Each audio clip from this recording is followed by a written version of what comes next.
Beginning, middle, end. Facts, details, condense, plot, tell. Better lines in one of the worst movies I've ever seen. Anyway, let's bring on the guests, starting off with... Yes, because suffering is good for the soul. Hello and good evening, everyone. I hope you're all doing well. How about you, Dunn? Doing okay, can't complain. And then we have Mr. Yuri. I'm being creative. Now, if you'll excuse me, I still have some work to do. Daddy, would you like some sausage? Daddy, would you like some sausages? Daddy, would you like some sausage? Sausages, sausages. You know, there was a kid back in 5th grade. I remember he would sing that song. I had no idea what it was a reference to. For some reason, I had it conflated with Austin Powers, but apparently it was whatever that movie was, and I'm very glad you saw it. I hear that the movie was not very good. Yeah, it was. It looked. I mean, like that. Yes. It's reviled as one of the worst comedies of all time. Like, a lot of people even say that it's not so bad it's good, it's so bad it's art.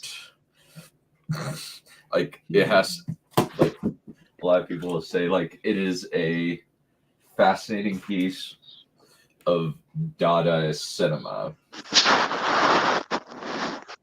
So it's like The Room, except it doesn't have any heart, is what I'm hearing.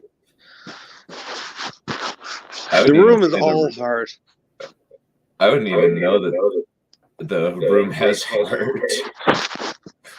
The Room is just kind of a mess written by a sociopathic weirdo. Yeah, that's fair. I was just saying it had heart to be funny. Oh yeah, definitely. It's an interesting piece of weirdness. Sociopathy isn't quite the right word for it. Yeah, like whatever that guy is going on. Maybe a narcissism. Let's go with narcissism. It's like it's autism to the point of narcissism. Tommy Wiseau is a very interesting man. Yeah, that is why I'm very interesting character. I think he just has narcissism, period. Oh yeah, for sure. Pretty much all of the textbook signs of narcissism.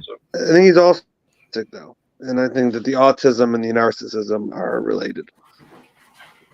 But who knows? I mean, I'm just, it's possible. You know, I'm a backseat.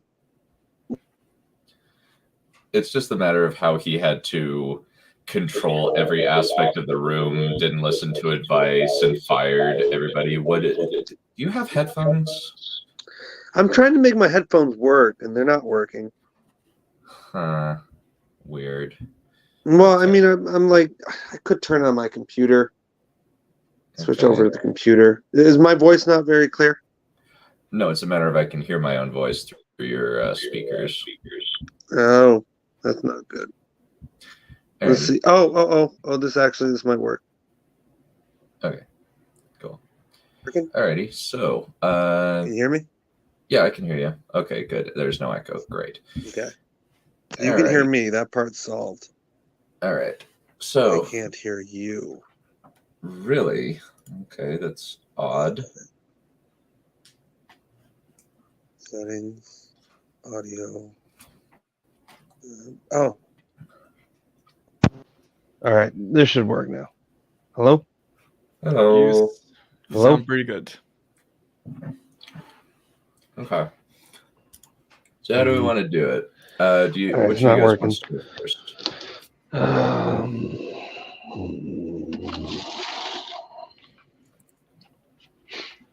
So, did you ask which one was what order? First.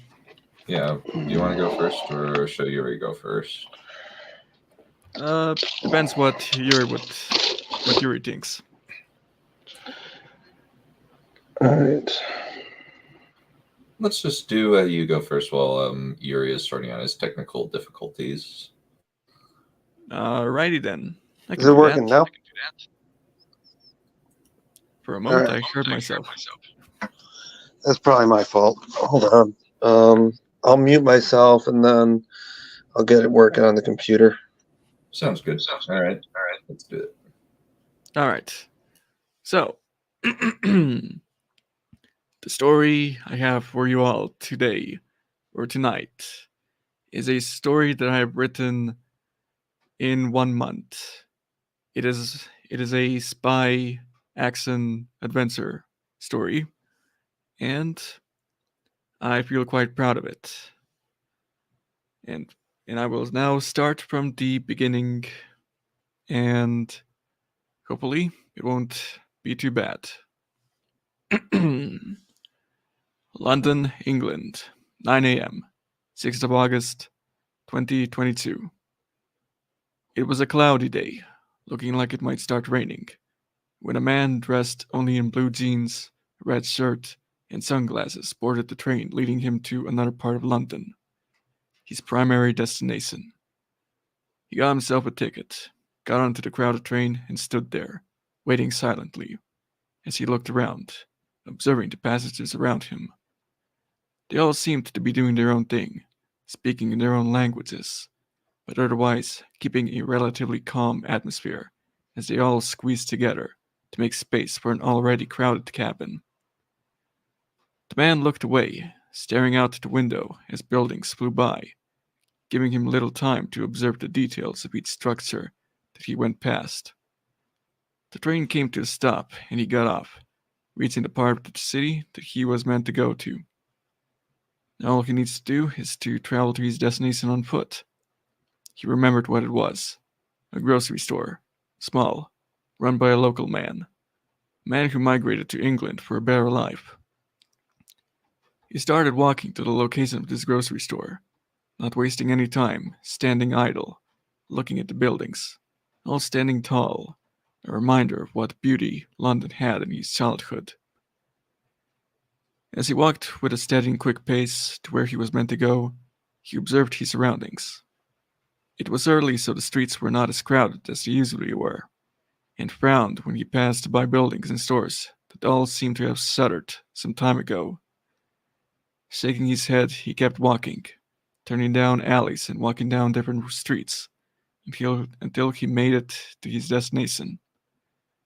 He looked up at the sign that hung above the small building with a messy porch, reading in a language he wasn't completely familiar with. The store was already open, and through the window he could see that the owner of the store was inside, at the counter, sweeping the floor. He walked inside, into the dimly lit room that had a small stock of fruits and vegetables, some canned goods on one side, and different snacks on the other, with a fridge stocking different kinds of drinks and beers. Though he quickly made his way to look around at the different things stocked for sale, he was not really interested in buying anything, at least as far as he was concerned. The owner of the store eventually noticed him and stood in attention, putting his broom away, with a sly smirk on his face. "Welcome," he said in poor English. "Can I get you anything?" The man did not respond immediately, only grabbed himself a bag of chips and a can of soda before walking to the counter, putting them down, and then reached in his pocket to start counting out his change. The man behind the counter scanned the snacks and then stood impatiently, waiting for the payment.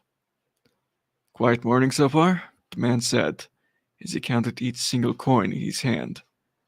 The owner looked at him, confused, but replied half-heartedly, "Yes, very quiet. Will you pay now?" The man looked up at him, smiling, his eyes hidden by the sunglasses. It must have looked strange to have him wear them in such a poorly lit area, but he wasn't that concerned about it. "In a moment. I just wanted to ask you something," he replied, pocketing his coins to the store owner's complete frustration. "Questions? Just pay and leave," he shouted, trying to best contain himself, only for the man to pace towards the fridge again and picking out a bottle of beer, twirling it in his hands as he came back up to the counter. I am working on an investigation, and I need your help on it. Have you seen anyone suspicious come by lately? Suspicious? The store owner said, again confused. Yes, suspicious.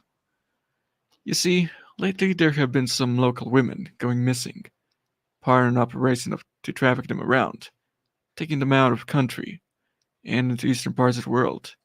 You know what I mean, sir? The man looked at him, his confusion turning to a hint of anxiety and nervousness. He shook his head, speaking in his native tongue, as if to try and pretend that he does not know any English. This was not really much of concern to the man, as he continued to speak. And as luck would have it, it seems like most of the trafficked girls end up maneuvering around this part of London. So I want to ask you, good sir, did you perhaps see anyone come by lately, looking suspicious? Maybe know which building those poor ladies are holed up at? The store owner remained silent, eyeing the man cautiously, glaring at him as he stood still, while his hands moved just out of sight. Or maybe, the man continued, unfazed, as he stared the store owner down. You yourself must have had one or two placed in your care, maybe somewhere in the basement or on the upper floors. If you don't mind me having a look. Suddenly the store owner's hand moved in a swift motion, armed with a long knife, and swung at the man, who jumped out of the way just in the nick of time.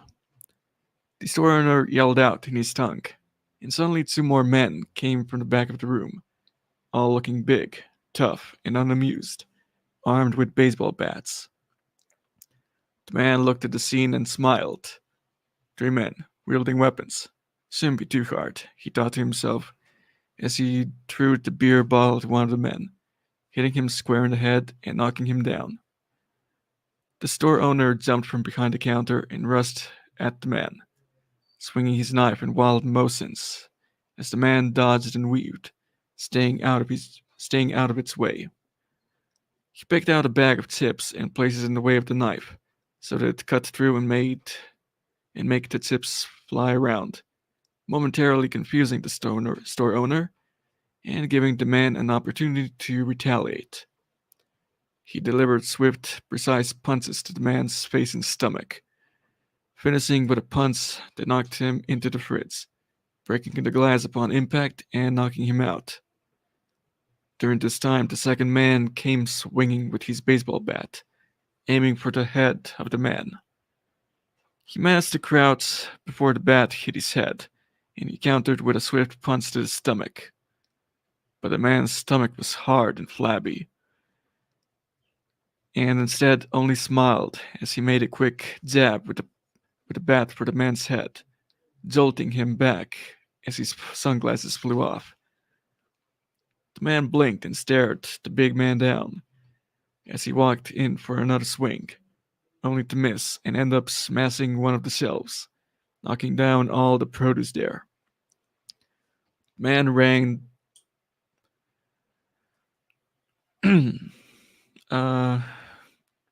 One moment. Just lost my track here. The man ran to the other side of the store, picking out a few different things to throw at the big man. If not to hurt him, then at least to distract him. However, all the things he picked up were relatively soft and only bounced off of the big man's head, as he kept making his stride.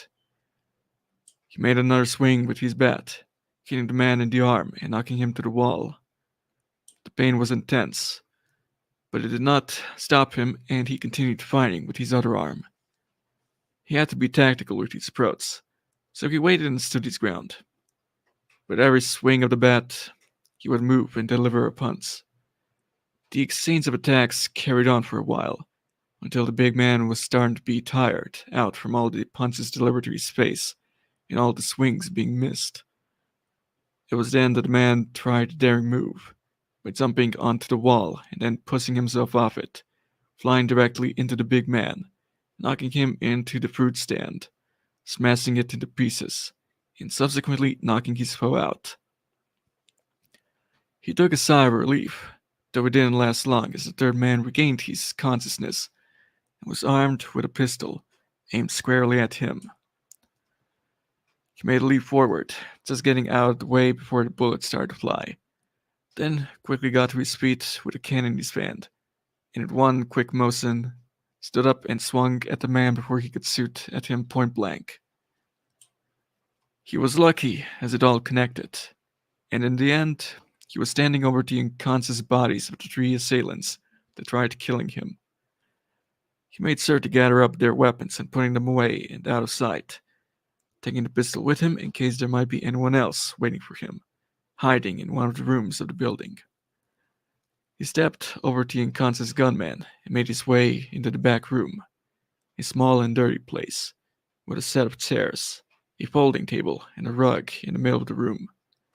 He paced around, looking, then looked at the floor with the rug, making a few stomping motions, feeling that the floor underneath him sounded different. He moved everything out of the way and unfurled the rug, revealing a trapdoor hidden underneath. Opening it up and signing in with a flashlight, he could see inside a dark, musty cellar, looking as if it were dug out not too long ago. Must have been done in short notice, the man thought to himself, as he climbed down the ladder, then spun the flashlight around him, inspecting his surroundings. Inside, he could see a bunch of cages, makeshift cells and mattresses, and inside some of the cages he could see people living in them. In the cages were the scared and frightened women that he was looking for, and as soon as he flashed his light over them, they winced and huddled in, trying to avoid any eye contact, in fear of who it is that's looking at them. "Don't worry, ladies," the man said, calmly as he came closer to smash the locks open. "You're safe now. I'm here to get you out of here." The ladies crawled out of the cages and stood up, running for the ladder without hesitation.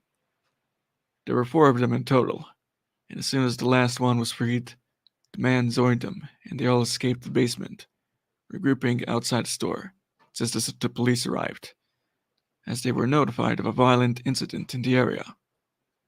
"Oi, what's all this then?" asked one of the responding officers, confused at the sight of the dirty women running out of the store and into the light, huddling close to the police car as if it were a beacon of safety. Soon followed the man, putting on his sunglasses he had lost in the struggle, happy that they did not suffer any permanent damage. "Nothing to worry, officer," said the man as soon as he laid eyes on the policeman. "Just make sure these ladies get back to their families safely. Make sure to get the 3 men inside locked up." "Will I get any explanation as to what's happening here? Who are you?" demanded the officer, walking closer to get a view of the inside of the store, only to see that it is in complete shambles, with 3 men all still unconscious. "Just a people trafficking location, officer," the man replied, not turning to meet his gaze. "Likely more around the area, though this seems to be one of the main gathering hubs where they make the exchange. I'm sure we can find a manifest detailing all the exchanges and find where people are going."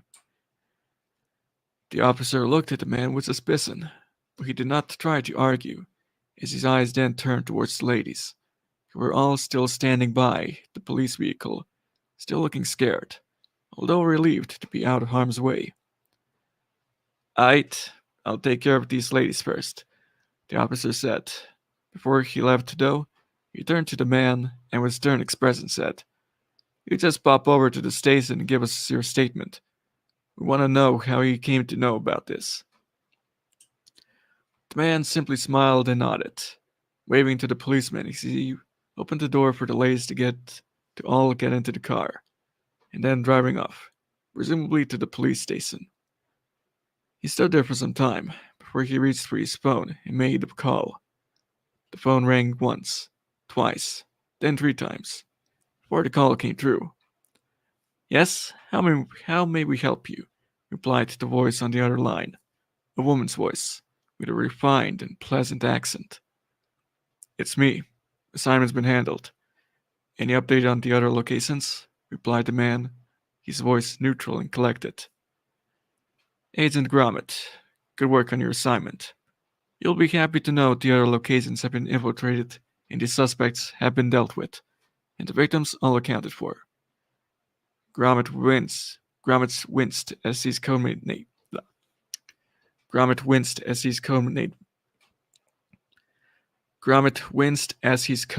was uttered, but he kept his composure. Is my part done then? Mission complete? It is, yes, the woman replied. You may now wait for your next assignment. Have a good day, agent. The call ended, and Gromit pocketed his phone. He will never get used to hearing his code name, given to him after his favorite childhood television series. It was nothing he could really do, however, as this was a common practice with his line of work. All the agents would be given some kind of code name, according to their favorite media during their childhood. His just happened to be Wallace and Gromit. He shook his head as he looked up to the sky. The clouds starting to part, and the sun beginning to shine. He smiled, feeling good that he had at least managed to do something good today. He decided he'd take a walk out of London, finding his way to the outskirts. He did, however, choose a route that would lead him to somewhere he wanted to go first, make a visit to somewhere. He made several turns, and the walk took him about an hour before he arrived at his destination, an office building somewhere in the western part of the city. He sat himself down on a bench a good distance away and waited, watching the building intently. After a few minutes of sitting there, the door of the building opened and came walking out a woman with long light hair, dressed in a suit with a skirt that was on a hurry.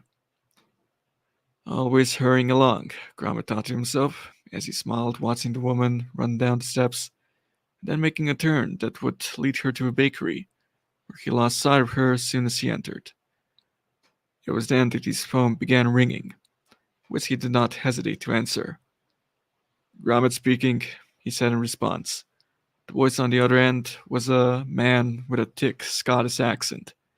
He did not reply in a way that Gromit was expecting. Brian, I can see you on the cameras, lad. Don't tell me you're spying on your wife again, the man said, trying to sound annoyed, but his voice couldn't hide the amusement of the situation. Brian let out a chuckle as he recognized his friend Richards calling him.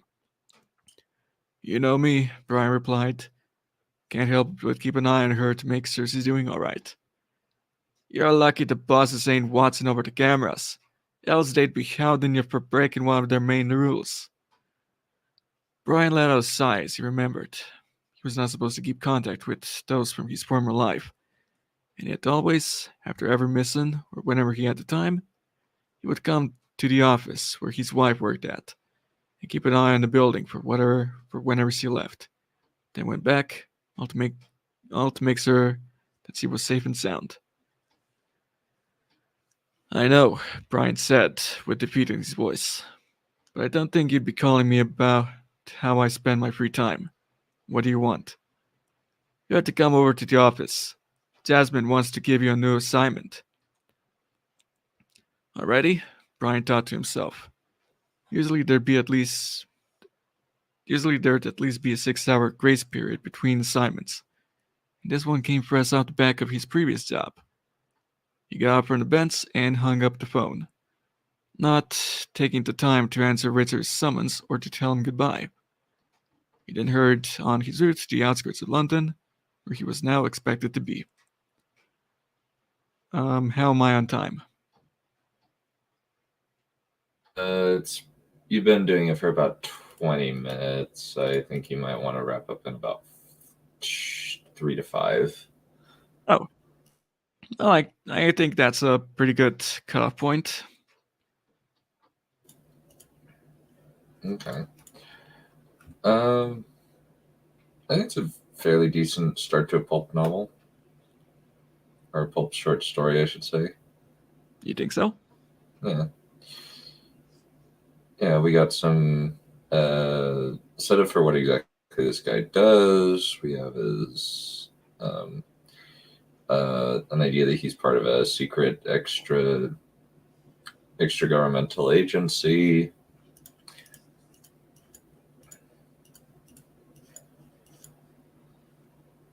Fairly straightforward stuff. Yeah, I didn't try doing anything crazy or extra fancy with what is probably my first spy story. In fact, fun story about it, I actually decided to write it as a sort of challenge to myself. See if I can create a spy story that was written in 1 month and was better than the recent James Bond novel that came out a year ago, give or take. I don't really have any context since I have never read any James Bond novels. Oh, well, the last one, I believe it was called In His Majesty's Secret Service. It was a novel that was lambasted for being very poorly written. And I thought it would be a fun idea to write a short story that would try to beat that one. I think mechanically your writing was quite good. I had kind of trouble like figuring out why I was supposed to care about the character though. Like it's just like I don't know, maybe a bit more earlier on to kind of establish him in some way as having a personality that we should care about. If that makes sense. He is kind of a cipher in a lot of ways. Would you say that was your intention, or were you trying to make him a little bit more of a more fleshed out character? What was your what was like your goal, Kareem? You mean for the start on how I introduced him? Yeah, since he kind of reads like a bit of a cipher character insert, like a good example is kind of Jack Reacher, where Jack Reacher doesn't have much of a personality.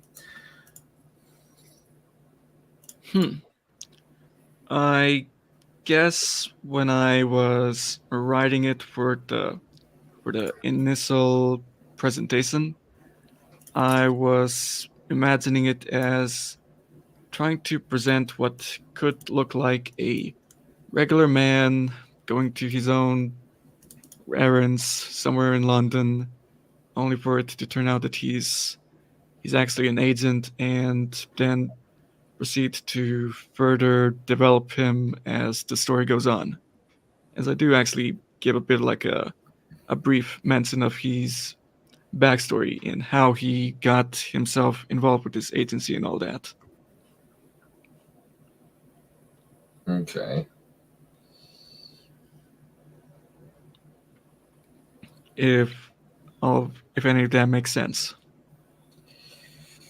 Yeah, so the basic idea was for him to like just be kind of going about his day, and then all of a sudden he's in this fight, and then you write the fight well, and it's exciting, and then you go and he kind of debriefs. That was the goal there. Yeah, and then he'd go to look after his wife, which I decided to write as a thing of his. That he's this very faithful man that, even though he's not supposed to keep in touch with her, he still does it, even though she doesn't know about it. Okay.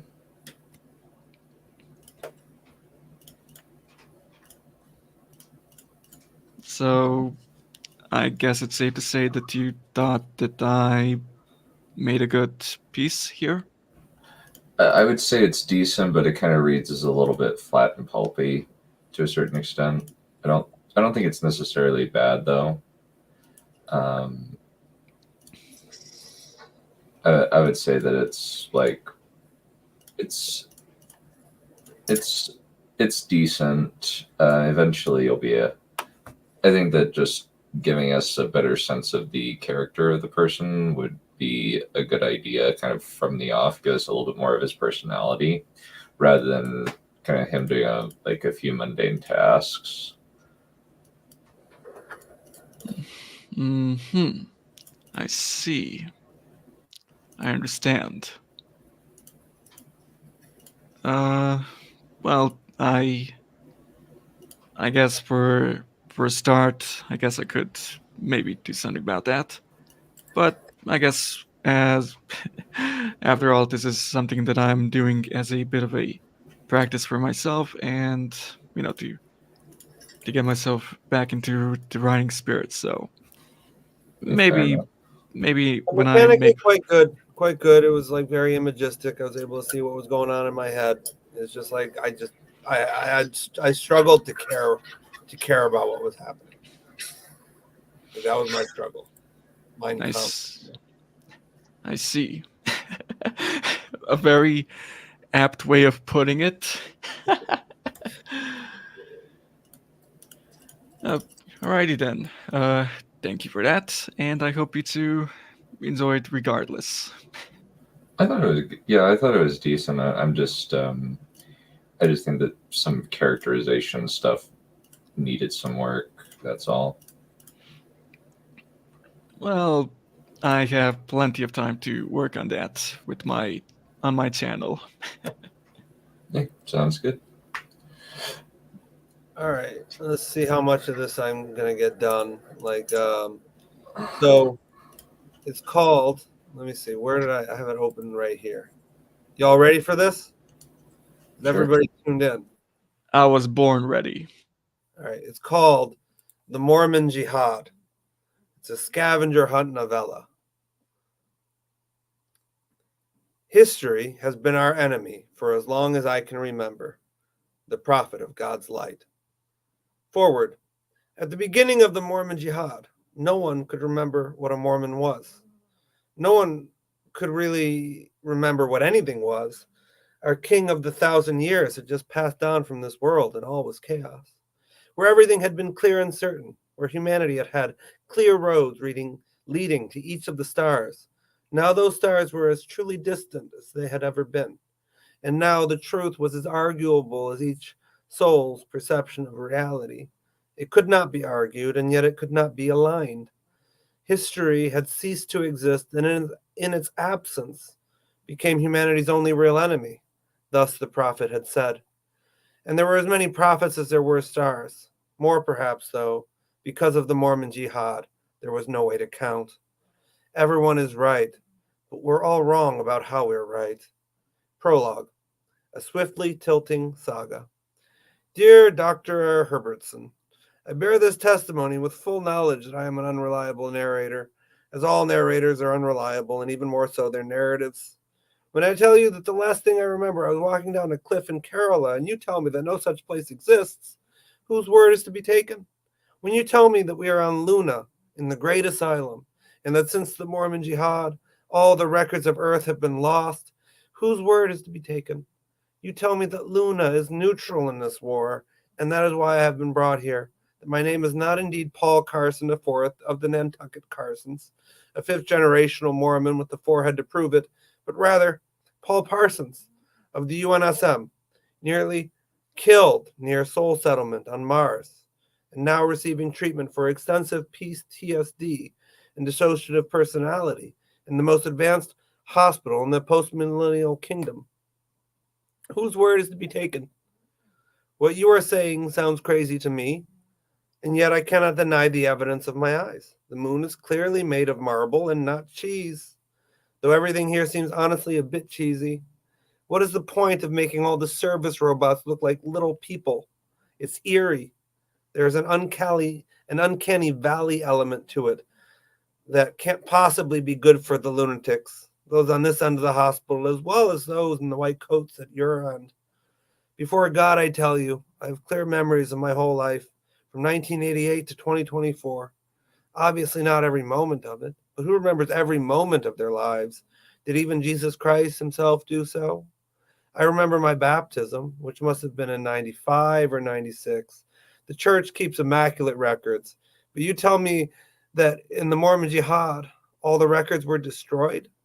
But what you can't tell me is what the Mormon Jihad even was or is.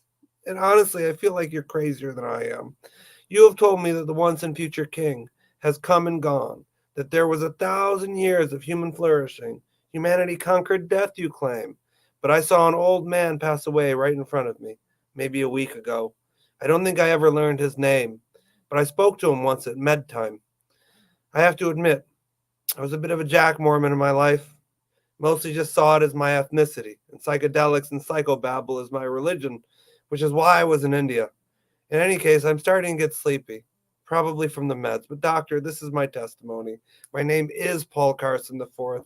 I have no recollection of ever having been to Mars, let alone being left for dead on a battlefield there. I do not remember anything between sliding down that cliff in India and waking up to the soft, penetrating light of the moon, maybe a few months ago, and who can say? And you know, I'm not crazy. I'm practically on staff here with how I help the other patients.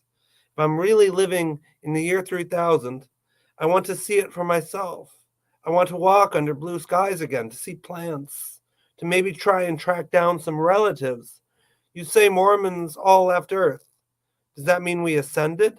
What did exaltation look like?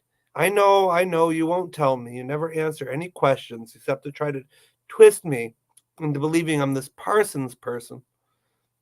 But I am allowed to make petitions, and I would like nothing better than to be able to walk the earth again.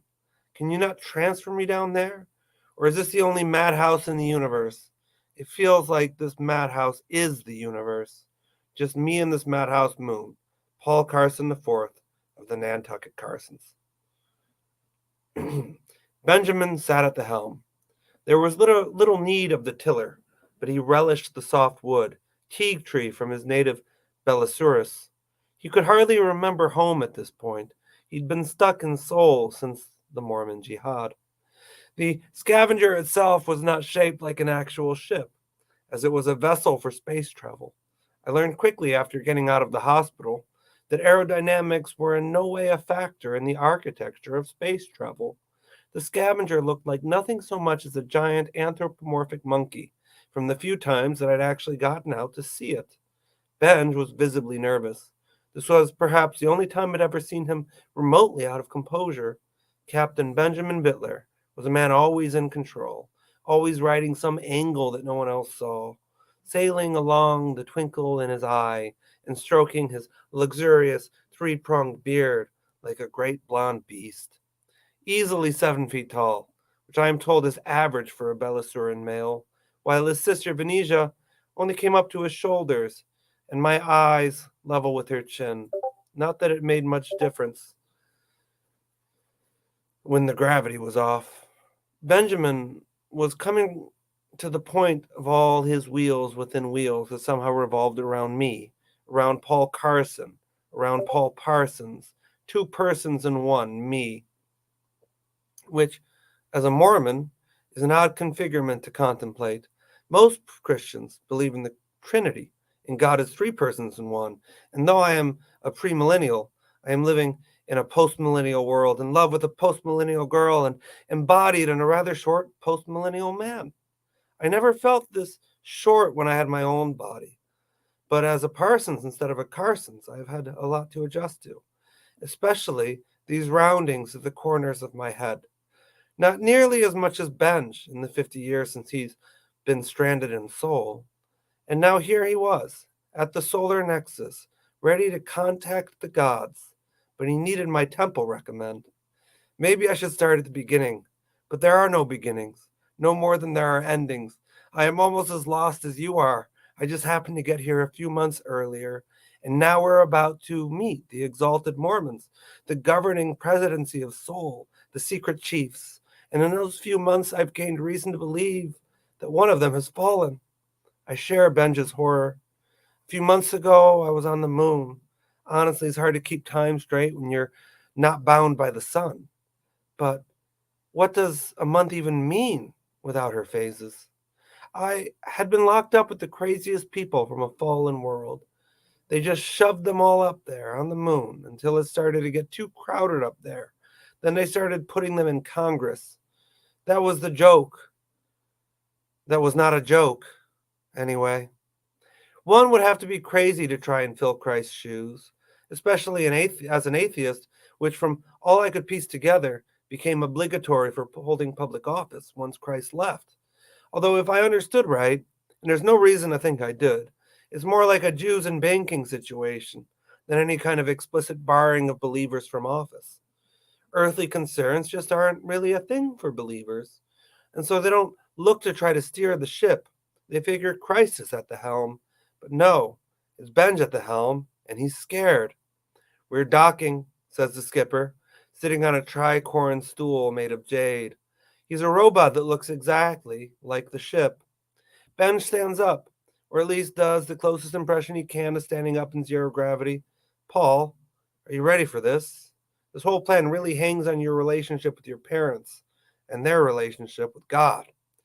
To me, I last saw them a year ago.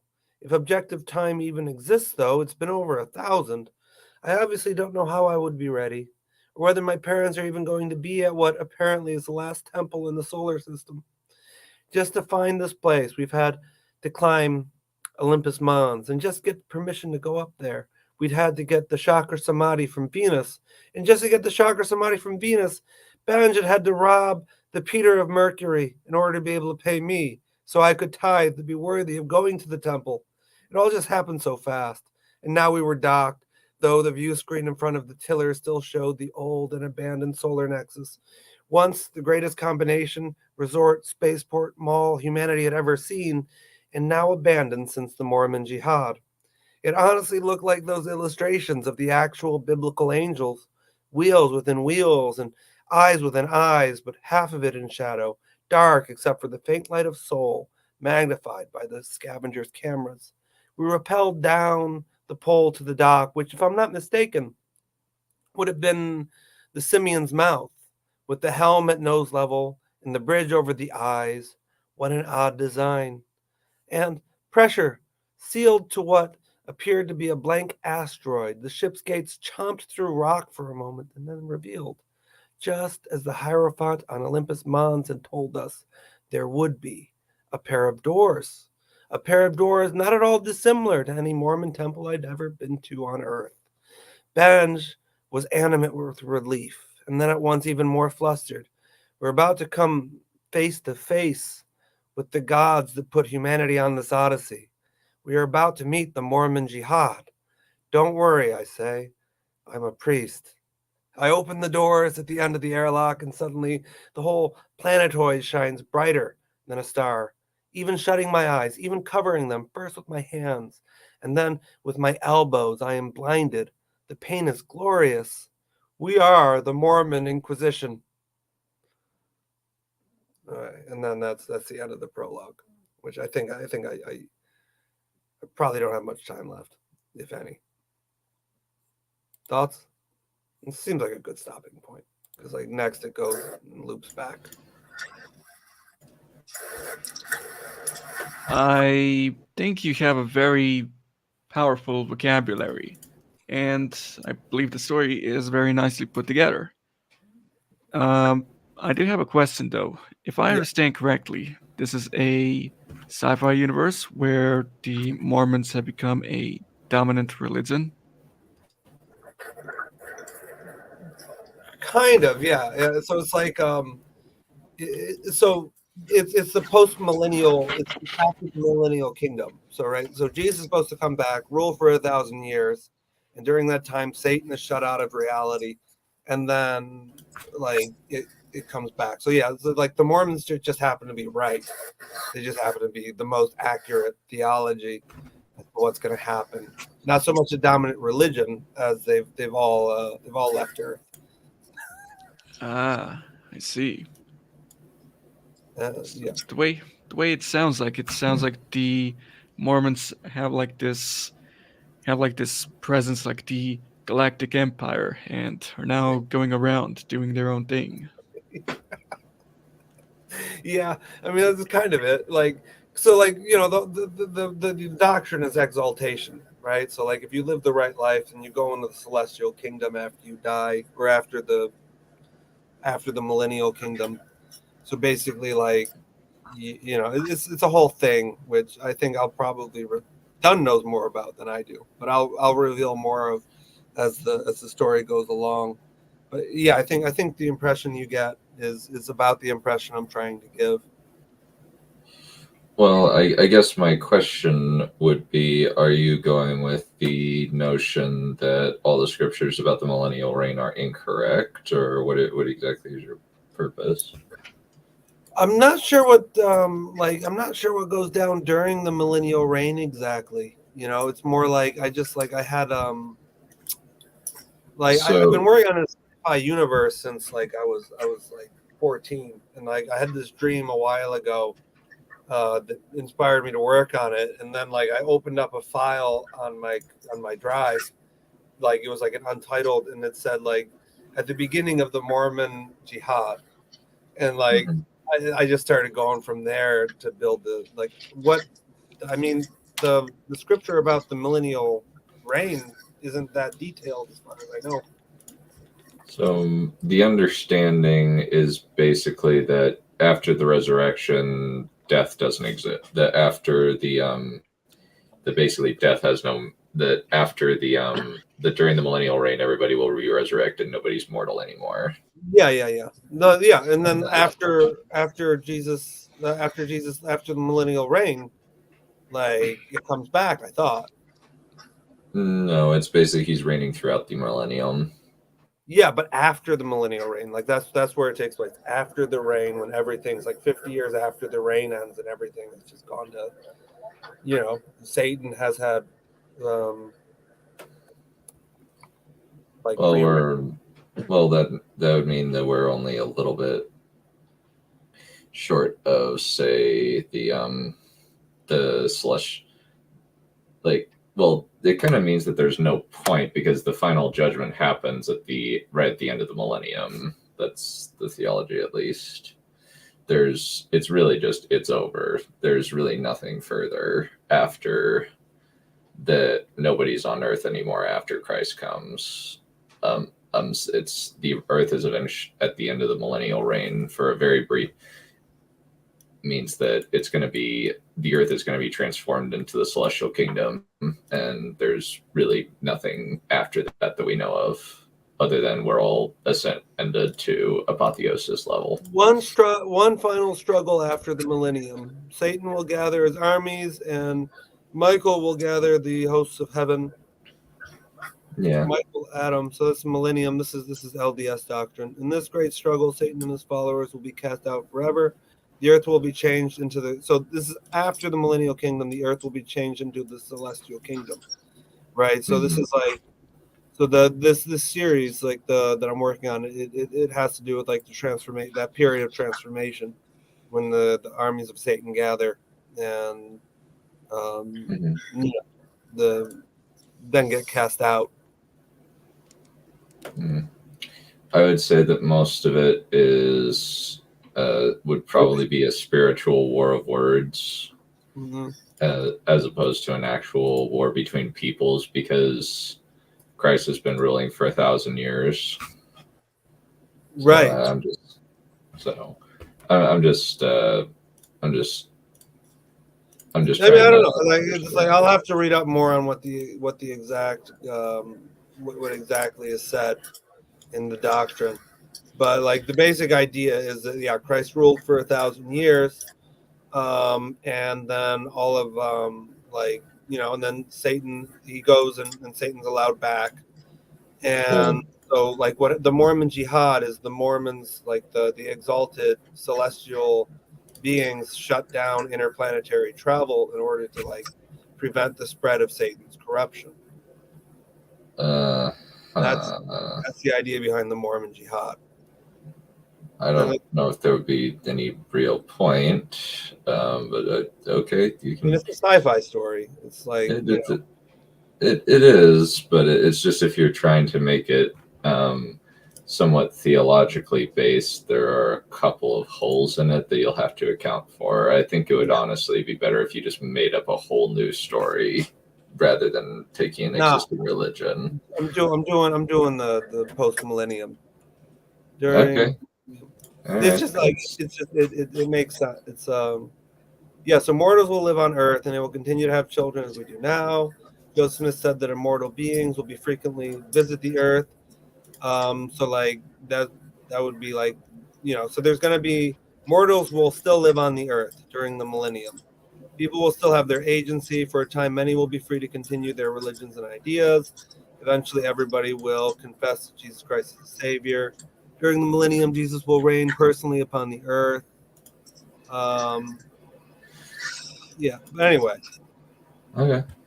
So, Fair enough. Yeah, so like Satan will be bound. But like the idea is like when Satan's unbound, that's when like people get corrupted again, right? I thought it was just more of like very, very mundane sins that One are final happening. struggle after the millennium. Mhm. What will be the final destiny of the earth at the end of 1,000 years?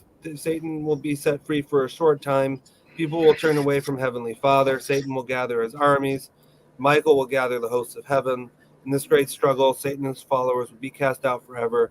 The earth will be changed into a celestial kingdom. So, like, I'm looking at a trilogy where, like, in the first one, we get the groundwork of what's going on in the universe and everything, and then the second one, you find that the Mormon Inquisition is the second book, and that's where like you find out that about 1/3 of the exalted Mormons have kind of are either under the influence or have like actually fallen from Satan. Like even though like they shut down intergalactic travel, they're still like getting Palantired all the time, like Saruman.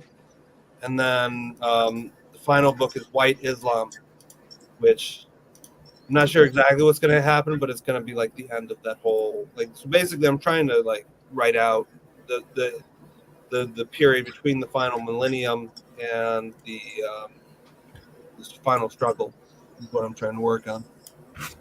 Okay. Fair enough. I just have to ask, who's your target audience? Audience in that case, because, like, I guess some people will think that it's an okay, interesting sci-fi story. But if you're intending LDS people to watch it, like if they're remotely familiar with doctrine, they might be like, eh. Well, I mean, like I just pointed out, like the doctrine. I must have gone through this when I was writing it because it's like I am going by doctrine. So like you might have some misconceptions about what's going on after the millennium, but like Satan will be set free for a short time. People will turn away from Heavenly Father. Satan will gather armies. So there'll be like this climactic struggle between the forces of light and dark. I don't really believe that it will be a war per se. I think that it will be more like the war in heaven, where it was a discussion between God and I'm just saying what like the Church of Jesus Christ.org has to say. So like yeah. I'm not like way off base in having a different interpretation of the scripture than you hear. That's all I'm saying. So my target audience is Brandon Sanderson. I want to read it. That's my only goal.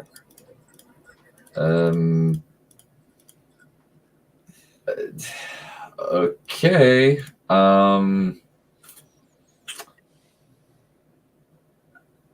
My conception is just that it's a spiritual.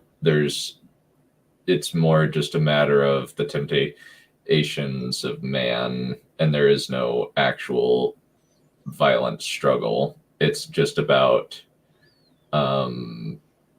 Right, people. but that's actually less in line, I think, with like what I'm reading here than what I'm saying, which is like at the end of 1,000 years, Satan will be set free for a short time. People will turn away from Heavenly Father. Satan will gather his armies. Michael will gather the hosts of heaven. In this great struggle, Satan and his followers will be cast out forever. The earth will be changed into a celestial kingdom. Yes. But if we take a look at other things within the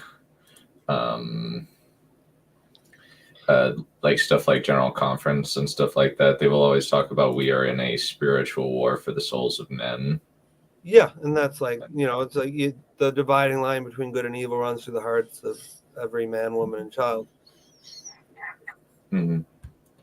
And it's going to be extremely mundane. It's more just Satan is going to try and tempt the very elect to commit sin, and Yeah, through and his my influence. so the very elect, like 1/3 of them fall. Like that's what the whole Mormon Inquisition's about.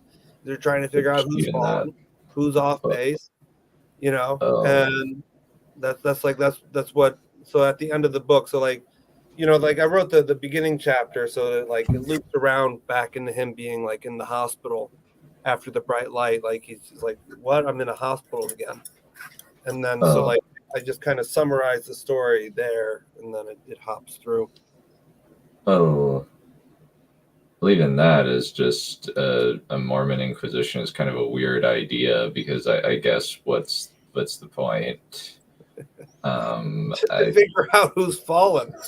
Like You, man or woman, did you by any chance take that piece of cheese?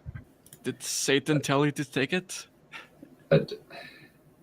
Okay, what's their policy? Usually the are they like home teachers, or are they actually like the Spanish Inquisition? I honestly think that like a lot of people would be like, they would be trying to minister to them. There would be no other point to that would be the main thing that they would do based on the church's current practices. Well, for one thing, the Spanish Inquisition was not nearly as bad as it's characterized, right?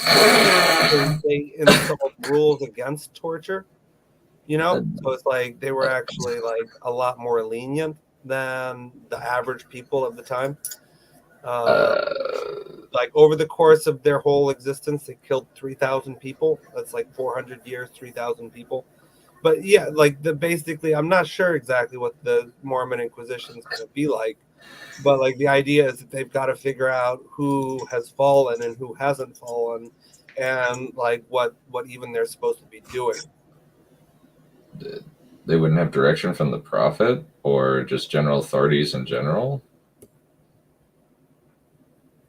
Well, I mean, like Jesus is gone, and the universe is like Satan's unleashed to test everybody one last time. Like that's my reading.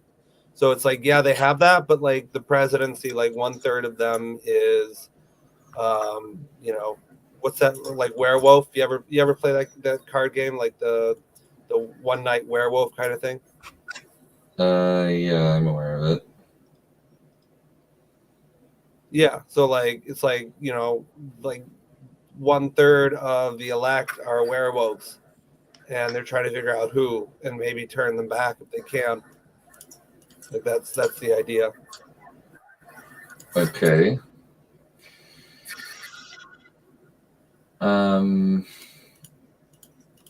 Alrighty. Interesting enough idea. Let's we have a guy in the back room. Please welcome Wasia. Sounds like a gas baby. Bring it on.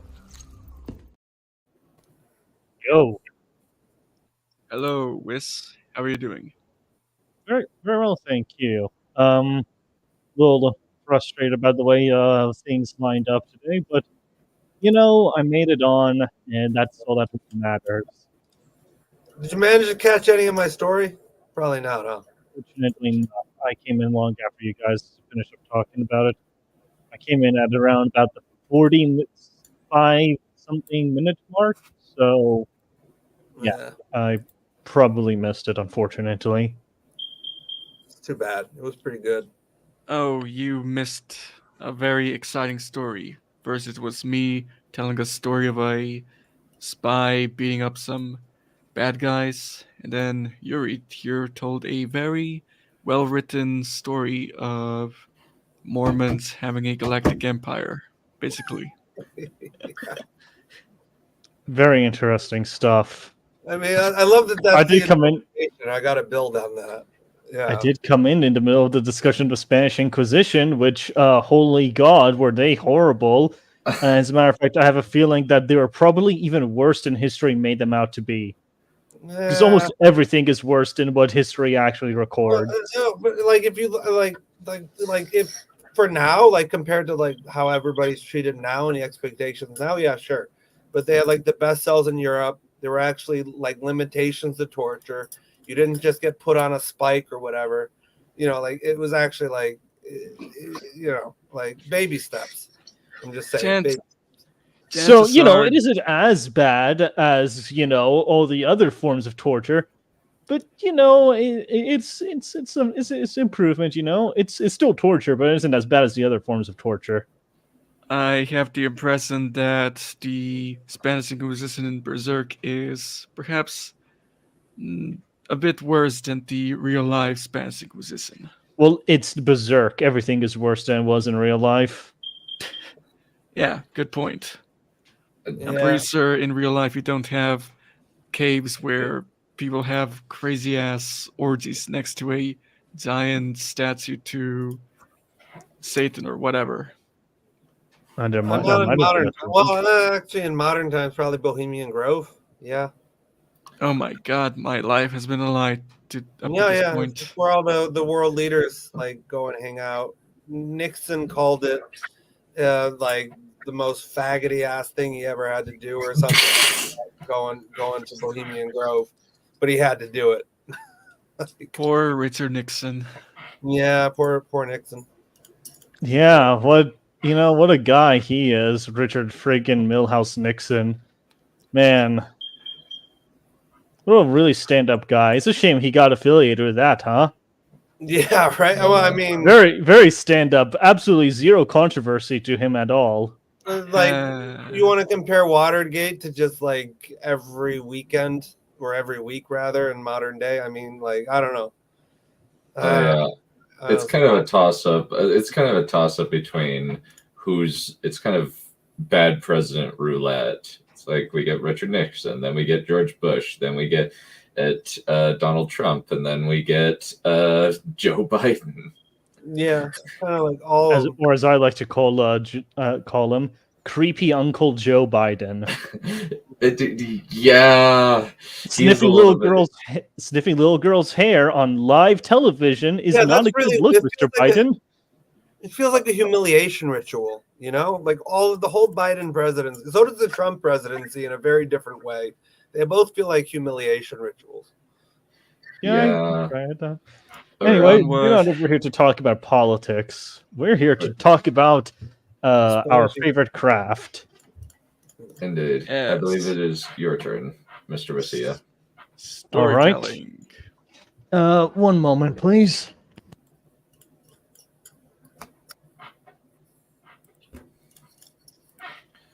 Okie dokie. All right. So initially, the plan was to present Chapter 10 of Rosa's Cataclysm, which is the book I've been presenting this whole goddamn time. However, given that I have still yet to finish that goddamned chapter, which is meant to replace a previous chapter, I'm not going to be presenting that today. Instead, we're going to be jumping forward about 30 years into the future with a completely new character and, well, I guess a new setting, but really still the same setting. So anyway, with that, the plan is I'm going to present the prologue, which is on my Word doc about only 3 pages long. And then I'm going to present about the first section or the first scene of the first chapter. So yeah, there really isn't much to do as far as catching up will do. Hopefully the prologue fills you in on all the characters and who everybody is. So without further ado, I present to you all the prologue of the first book in Valerie's story. Valerie Maria Sanguine Luna, daughter of Sun and Moon, the slayer of beasts, the blood phoenix, mother of the blood moons, and the pride of phoenixes, sits alone, sullen, mortified, in silent introspection. She bears the strength and musculature of an Olympian, the height of an Amazon, standing taller than most men, and all with the shape and beauty of a goddess. She is graciously endowed, more so than any other of her kind, a physique she is proud of, one that has even earned her the title of the prime specimen. Yet, Here she is, huddled in front of a pink fire, slouched over, cloaked, ashamed. Valerie stares into the flames, watching it dance and shift. Its soft glow lights her olive-colored skin, shines on her short jet black hair, and reflects off her blood-red eyes, the only source of light outside of the moon and stars above. She'll be here soon, Valerie reminds herself, hugging her knees and pulling them in. You'll have to explain yourself. Can't leave anything out. Valerie looks down at herself, seeing the black cloak that shrouds an otherwise uncovered form, barring the loincloth, shin guards, and bracers she normally wears. It still wasn't enough. Never has she thought she'd rather be shackled in the protective casing of power armor than standing the way she normally would. Never did she think she'd ever feel so vulnerable. At least, not ever since the incident. The hairs on Valerie's neck stuck up. She can feel her presence, searing hot and all-encompassing. The sound of shoes clunking and continues to ring in Valerie's ears as her aunt walks around her and sits across from her. Rosa Esperanza Luna glares at her, a mix of contempt and grief in her eyes. The Grand Phoenix, the Flame Heart, hasn't aged a day past 21, and will continue to do so. Her bronze skin will continue to go unwrinkled, and her vibrant blue eyes and fluorescent pink hair will never fade or lose their color. The promise of their immortality. Immortality, Valerie repeats to herself, a bitter frown forming across her face. She's forced to remember them and their fates, forced to remember him, that cold, callous old man standing in the rain against a blackened sky. Her father. Valerie gnashes her teeth and remembers what she's done, why she is here, sitting in front of her heroine, her idol, why she feels the way she does, and why she went out of her way to hide herself. Rosa continues to glare at her with the fury of all the stars that burn across the cosmos, as though she herself were the goddess of fire. Finally, with a deep breath, Rosa speaks. Do you have any idea what you've done? Valerie nods. Rosa's eyes tense, the seething rage showing through. Your mother couldn't even be bothered to come here. She couldn't stand the sight of you. Valerie hangs her head and seals her eyes, letting Rosa continue to scold her. Thankfully for you, I've gotten used to looking monsters in the eyes, used to hearing of what horrible, evil, and shitty things they had to say. Even then, I never broke. Valerie looks up at Rosa, staring back into her oceanic blue gaze. The others have already made up their minds, Valerie. Sienna didn't show up, and I already told you why Maria couldn't be here. So, that leaves just me, she mutters, her voice cracking as her eyes water. So, if I were you, I'd start explaining myself. Now. She pauses, the crackling of the fire filling the gap as the two phoenixes stare each other down. Rosa grits her teeth together and makes her demand with a fiery passion she is faint. Tell me now, why'd you kill him? Valerie braces herself, seeing a tear roll down Rosa's face, her eyes igniting. Why'd you kill your own father? Valerie remains silent, keeping her lips sealed. She sees him again, the silvery figure standing in the rain, in the midst of a storm, unfazed, with his back turned to her. All she could think of was the sound of the droplets falling against the ground, a flash of lightning followed by the thunderclap, and the cold air of the bathroom. Yet, despite the weight on her shoulders and the shuddering of her chest, she remains calm and concise, her voice carrying the power and strength implicit in her voice. It would be too great a hindrance if I were to start from the beginning. Rosa takes a deep breath and answers that. No, it wouldn't. That won't at least until we get up again. You're a little bit muffled. I can't really hear you very well. Oh, my apologies. No, it wouldn't. We have all night, at least until we meet up the next day. Valerie nods and takes a moment to gather her thoughts. Then she figures it out, knowing where to begin. It began when I was enlightened to my nature, when I was made cognizant of the dormant potency you bestowed upon me, and the promise of life unhindered by the fear of mortality, the promise of a universe as our eternal abode, and all who reside therein were to be subservient to us, and the beneficiaries of English, Rosa snaps, cutting off the blood phoenix. The flame heart is doing little to conceal her contempt. I don't care for your big, fancy language or words, okay? I'm not letting you hide behind it. If you can't see what you need to say clearly and without hiding it, then I won't listen. Got it? Valerie's eyes tense, yet her tone doesn't change. Very well. I'll keep it brief. Valerie takes a deep breath, clearing her head and forcibly dumbing down her words.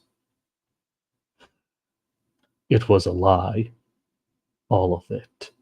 She lifts her head, seeing Rosa's eyes widen. Now, I'm going to tell you how I learned not to take our immortality for granted. How I learned how ungrateful these people are.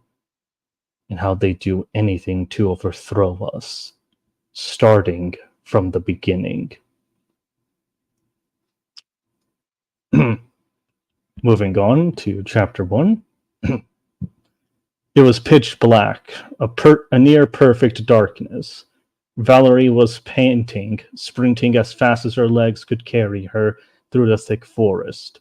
Most of her gear had been shredded, the stinging of fresh wounds engulfing her, worsened by the beads of sweat rolling into them.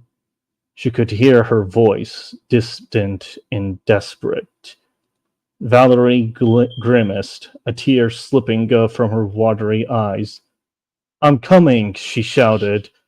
I'm sorry, that was a shitty delivery right there. Why the fuck did I say it like that? Okay, I'm just going to change that to hold on.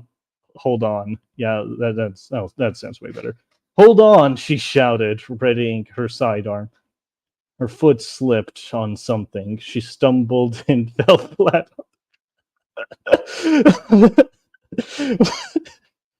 I'm sorry. Can we pause for a moment? I needed to. Oh, You're having trouble, sir. That was. I'm sorry. What the fuck was I? Oh my god! Why the fuck was I thinking of that? Did I think that was a good line to write?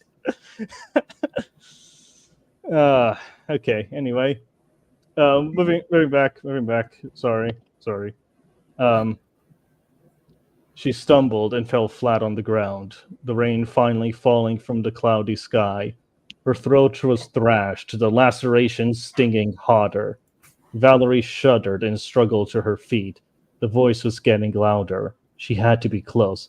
Valerie? She flinched. Her eyes shot open.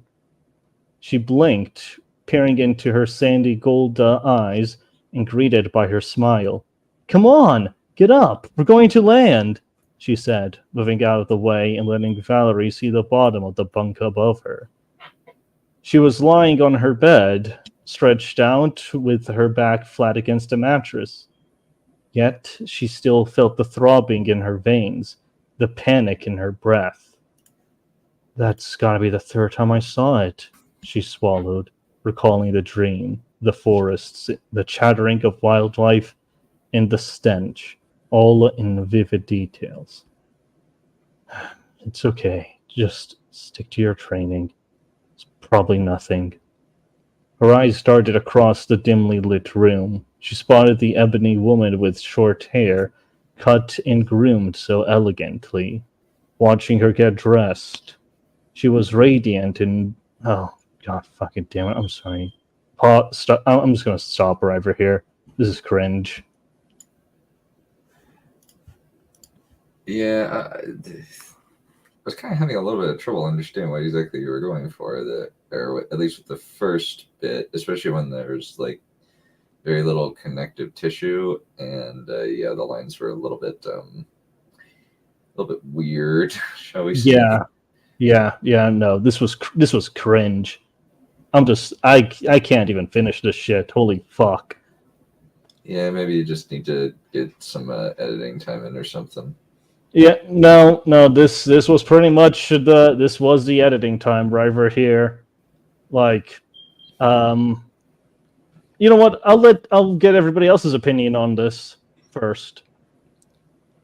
I think I'm not opposed to radical reconstruction. well, you certainly could do with a bit of a redraft to make it flow a bit better, I would say.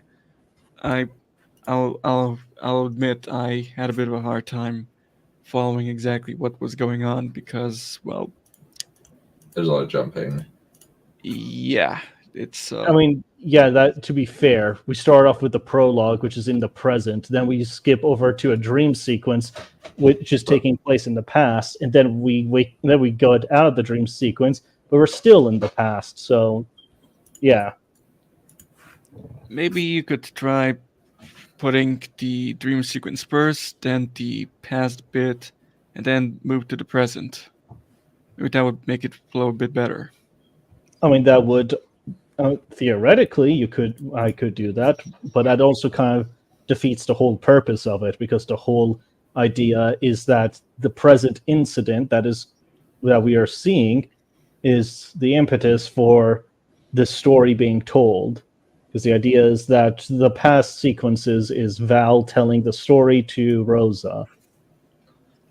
Mm-hmm. So it's that was. she remembers it. Yeah, that did not come across well.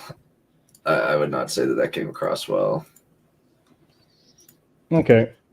Well, at least we nipped the problem in the bud, because it's only the first chapter and the prologue, and both of them are less than 3 pages long in the Word doc. Yeah, that'll work for in all likelihood. Yeah. I mean, the ideas is already there and it's already been planned out. It's just a matter of the execution, which unfortunately is always the hard part. Mm-hmm. I would concur. Yeah. So let's see. Anyone else have any ideas? I was just looking at it, I'm just like, what's the point exactly? Especially knowing what I know about the rest of it. I just was a little bit confused as to what the purpose was. And I was just like, well, like, I guess it's kind of interesting. It's fits in with your muscle mommy. Yeah. Yeah. Is it a fetish at this point or obsession? I can't tell which. Are you kidding? How about both? Fair enough. Let's go with both. Both is good. Okay, come on. I only have like 2 characters who are extremely. Actually, no. Rose is just moderately athletic. She still counts as a muscle mommy, my dude. Moderate athleticism is now considered. Okay, fine. Am I wrong? I'm not going to even argue back against the point. I mean, the point is over here that Val is supposed to be like, hey, what if we took every single possible human stat and it's a 20? Like that was the concept. Is like, okay, let's go ahead and just give her all full 20s on all her stats. So full charisma, full body, full cool, everything. Pretty much. The only issue that anybody could point to is that, oh, she's an arrogant bitch. Okay. That is pretty much her primary character flaw. That's going to be very consistent.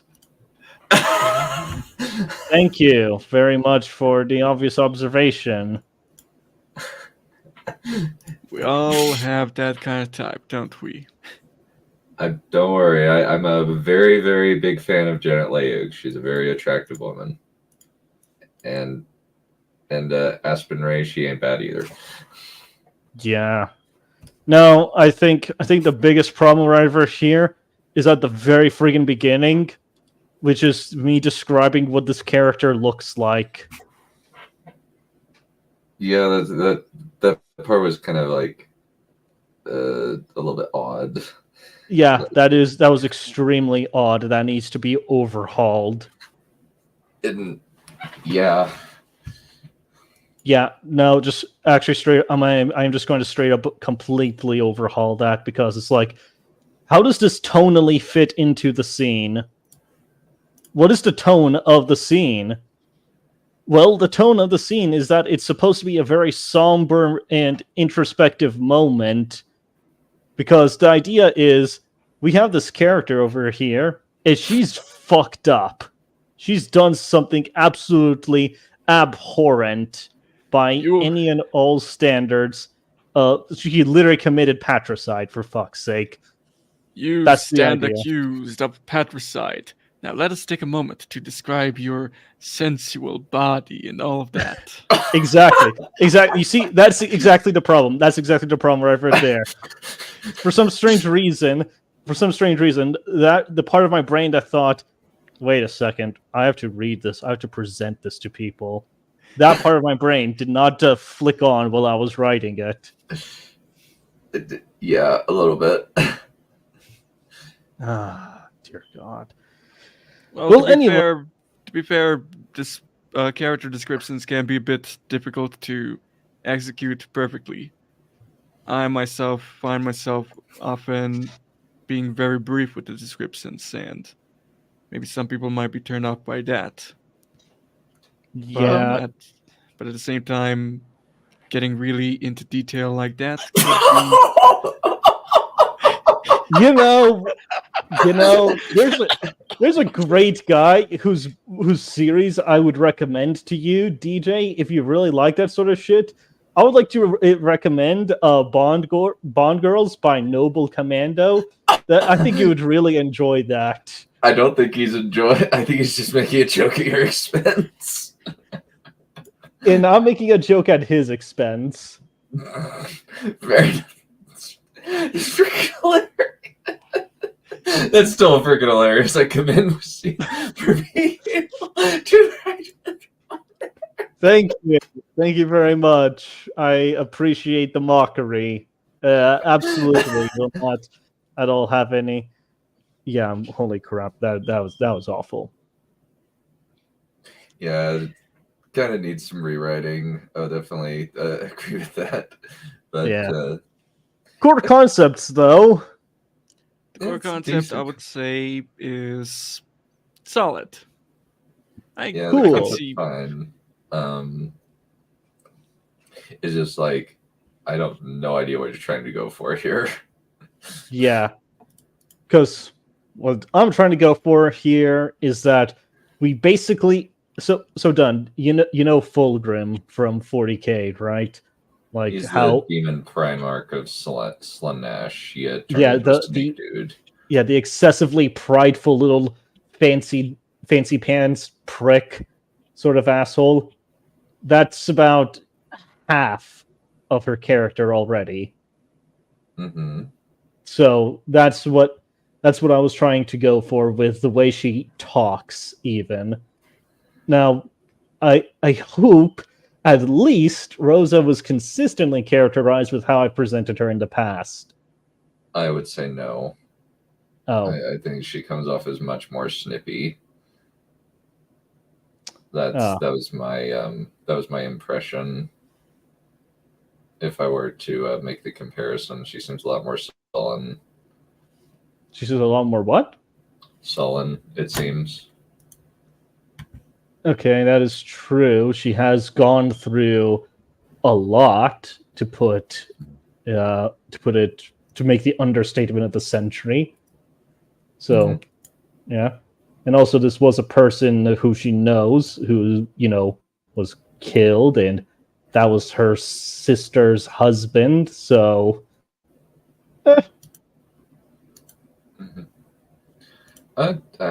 It's just I'm really missing a lot of context. It feels like I was thrown in. I'm just like, wait, what?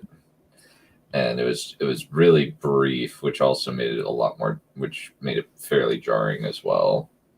yeah. It definitely felt way too short of an introduction. Because there's still, I guess, because even though the idea is that, so this is going to be like after the original series is done and over with, and it's taking place far into the future, it's like, okay, but what if somebody decided that they wanted to start here?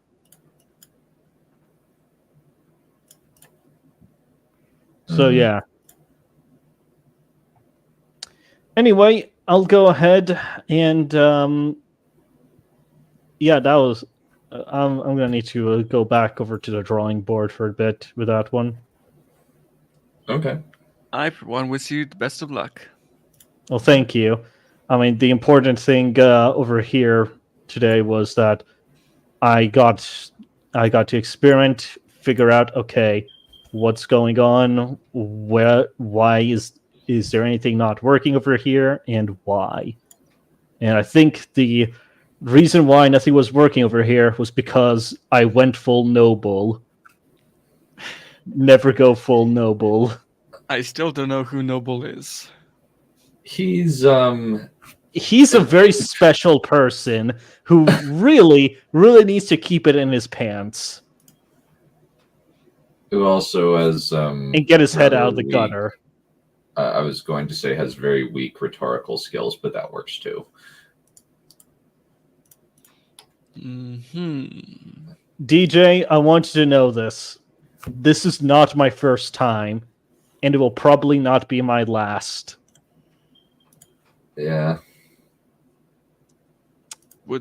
Men riding women, ladies and gentlemen.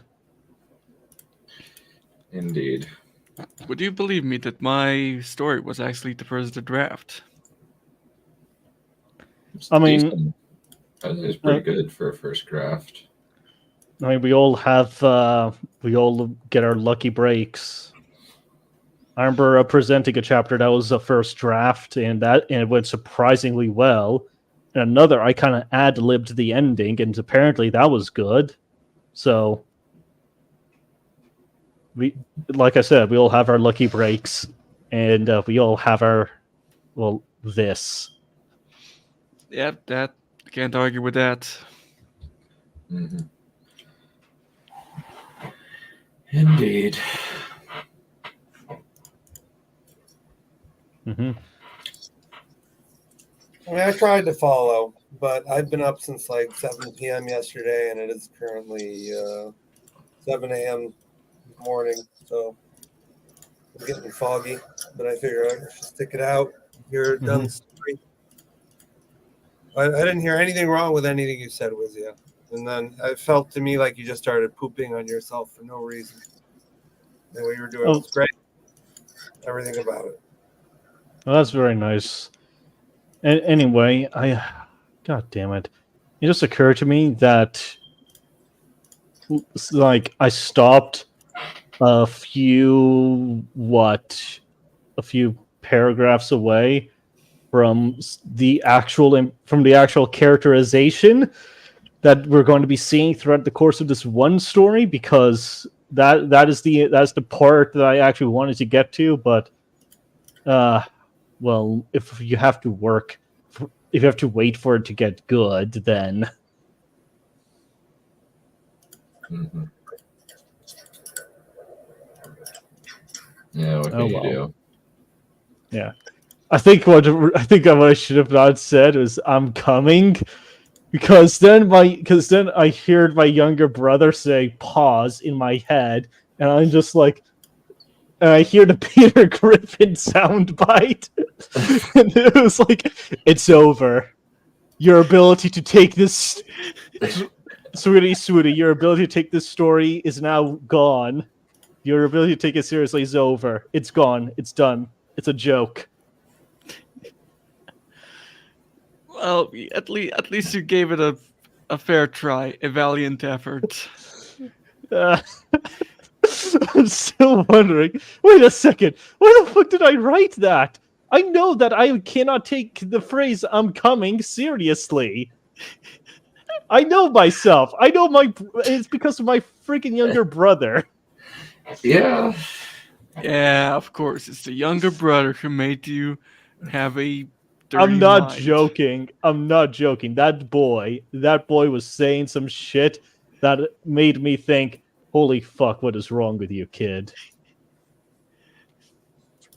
No, wait. I ain't gonna say, you all didn't hear this from me, but the boy ain't afraid to drop a hard R. Sounds about right. That boy ain't right. And This boy loyal. so yeah, it ain't just because it ain't because of me. It's this kid. Clearly. Well, I won't argue with those logistics. Anyway, Axela, if you're hearing this in the future, I'm sorry if you disagree, but no. Or aspiring, you too, bud. And Noble, I don't care for your opinion. Sorry. Actually, not sorry. Get friggin' bent. Anyway, how is your sex life? Which, funnily enough, Anyway, how is your sex life? That's the exact thought I was having. Just the way We're he. talking about Tommy Wiseau going into Karam's work, which is like it does it. So I was seeing the whole time your story. The main character was Tommy Wiseau in my mind. You know, I hated that you saw that. I hated that. The girl is just a fully grown up Ryuko from Kill la Kill. She's just a grown up Arab Ryuko. Okay, that's all I'm saying. And I don't know, maybe better dressed as well. The fact which that girl? The main girl in the room, or what? What? I'm not understanding in which character you're referring to. I think he's talking about Val. You know, the idea that you thought about my character as Tommy Wiseau, where there were no implications of it. I don't know if to be offended by it or to laugh at it. Probably both. Okay. How dare you, Yuri? Okay. I've got that out of my system. Okay. let's get this last. It's Dunn's turn. Yeah. Yeah. All right. Alrighty. So, let me see. So, in terms of the plot up to this point, The Azareth have lost their island stronghold. Valentius has now been destroyed. And now a good percentage of the former population of Valentius is now a set of inhuman monsters that have lost their memories. So, 1 second. I need to just take a look at something really quick. I need to remember which part I left off at really quick. Yeah.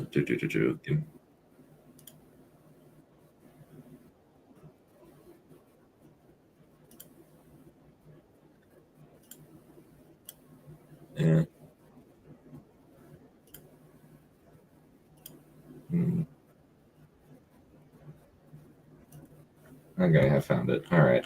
So, and now, as revenge for the Shi taking out the island of Valentius, one of the Azrith, and 3 of his fellows are going up north or to try and get some revenge. All right. Chapter 12, The Necromancer. Morgamir stood at the prow of Shade's wake, watching the coastline for signs of light. Narrowing his eyes, he peered through the mist that surrounded the area, frustrated that it held steady despite all his attempts to push it away with a dark wind. The enemy knows that we will come for them. He slid his hand down the hilt of his sheathed sword. But they don't know just how hard we're going to strike. Flexing his sword hand, Morgamir turned toward the fleet, eyes surveying the rest of the troops that he brought to bear against the Shi. I will burn their homes, destroy their cities, and slaughter their people. He clenched his fist and drew on the power.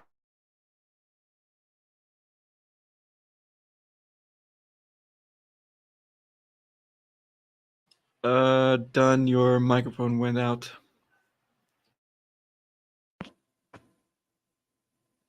As is our enemy. Morgamir raised his still clenched hand and glanced toward the fog. This fog is an unforeseen complication, but it will not stop us. There's an entire fleet of ships inside the fog. Amora's voice preceded the woman herself stepping epping onto the deck from the shadow world. I couldn't see much beyond the outline of several ships hidden within the fog through the eyes of a seahawk.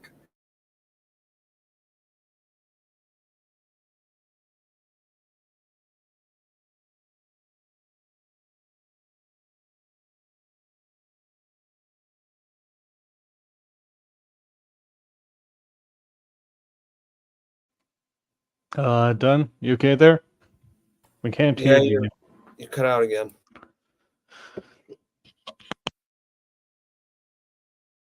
There's of death, he declared, voice amplified by the power of his talisman, fear washing out from him. Our time has arrived. Wisps of black smoke began spreading across the sea, translucent men and horses.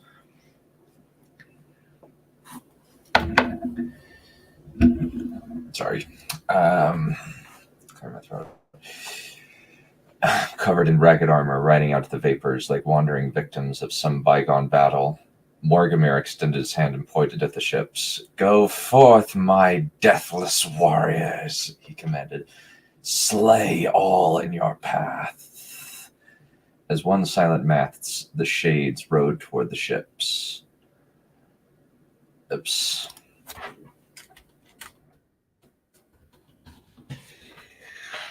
Swords drawn, they descended upon the Shi, silent banners flapping in a non-existent breeze. Incredible, Silavan whispers. The spectral army charged. They are merely fragments of spirits that have some measure of physical form, though they can be disintegrated. Morgamir raised his sword. Come. Let us put these creatures to the blade. Silavan nodded and hefted his huge scimitar. Lead the way. Morgamir nodded and stepped into the shadow world and flew toward the enemy, the black shades visible as pale ghosts on this side of the veil. They washed over the ships, whispering dark promises of death intermingled with their last thoughts during their final hours of life. The Sidhe began fighting back, but the unexpected onslaughts caught them off guard. Morgamir dropped onto the deck of the ship in the middle of the fleet, sword swathed in a sickly green fire. The faces of the Sidhe were fair to the physical gaze, long hair, elegant features, bright green or even purple, or purple eyes, but to Morgamir their bones seemed to shine through their flesh, light making thorn-like spikes and knotted areas in their joints more visible, giving them a misshapen, ethereal look. Snarling, Morgamir dashed forward and grasped one of them by the face and smashed his victim's head into the railing, shattering his skull into pulp. Another Sidhe rushed toward him, followed by two others, but Sylvan and Magistra intercepted the trio right before a loud crash. Ash reverberated across the waters as enormous sharks and whales started smashing into the ships, causing many to start sinking. Minion of Shadow! Morgamir turned to see a Sidhe standing near the back of the ship that blazed with light, even outside the Shadow World. From his brow were a knot of ridges almost like a crown.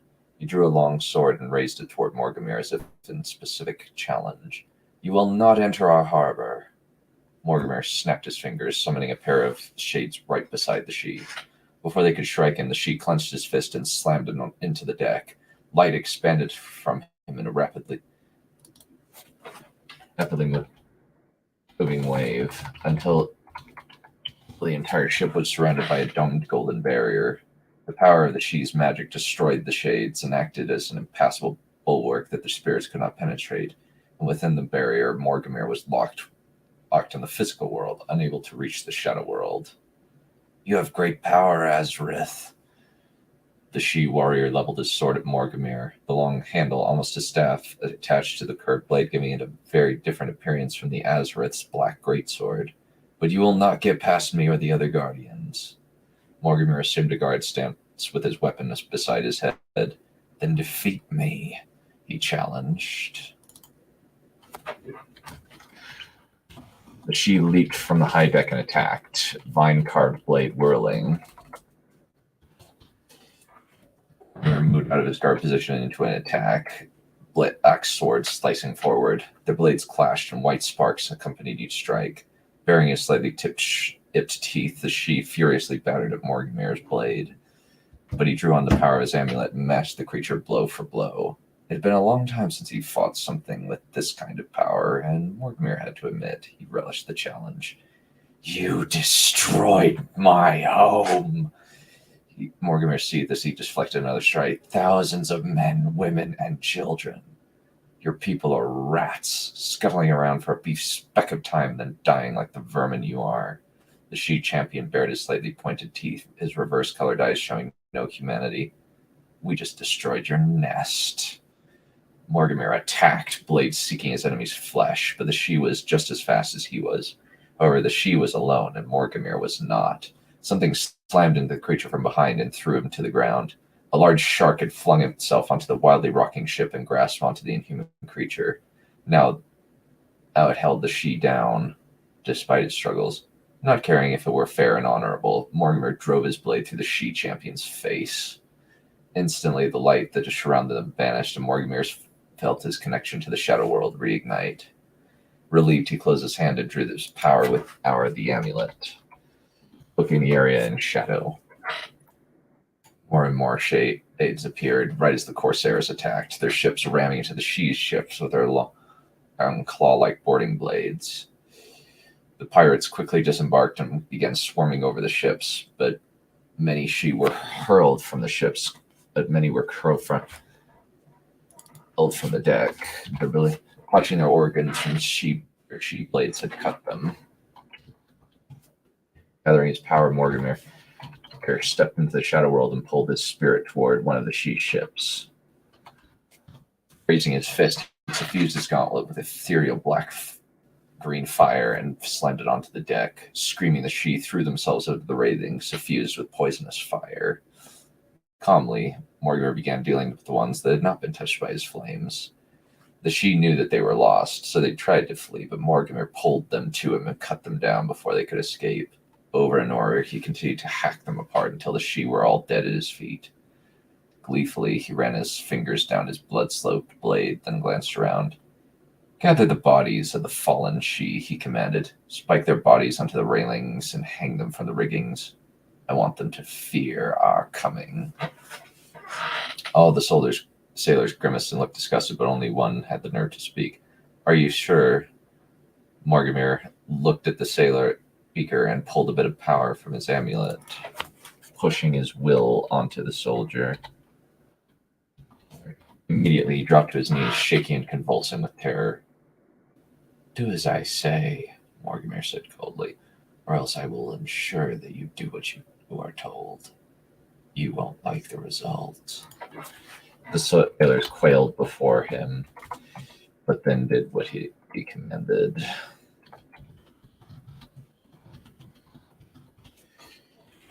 Many bodies have been mutilated beyond recognition, but they were still intact enough to be hung like gruesome trophies on the ship's railings. The champion, and they had given Mortimer so much trouble, had been given a special place. Nailed to the prow of the largest ship by his hands and feet. It seems only appropriate that you should see just how much death I'm about to unleash for all your people have done to mine. Mortimer remarked to the champion's body as he crouched on the prow next to the mutilated body, the scar on his face where Mortimer had driven his sword, leaking silver blood all over his shiny breastplate. Why us, I wonder? Mortimer kept talking to the dead body, mostly because he didn't want to talk to anyone else. They all looked at him as if he were some kind of madman, which he might be, but either way, it might be what would be needed. Killing all of those Shi had been extremely cathartic for him, but now that the bloodletting had been spent, he felt empty and rather dissatisfied. Were you jealous of us, our powers, our kingdom, our goddess? Leaning forward, sliding his sword along the wooden serpent figurehead. Or were you threatened by us? Absently cut a chunk out of the prow and watched the piece of wood fall to the water below. Where are the deep ones, I wonder? Mortimer watched the ripples begin to play across the water as they're down south. He paused, then waited for Mora, who had been standing on the deck. Keep alert. If the enemy attacks us from below, then we will be slaughtered here. Do you think that they know where we are? Amora asked, clearly trying to look everywhere but at the bodies hung from the railings and hooked to the sides.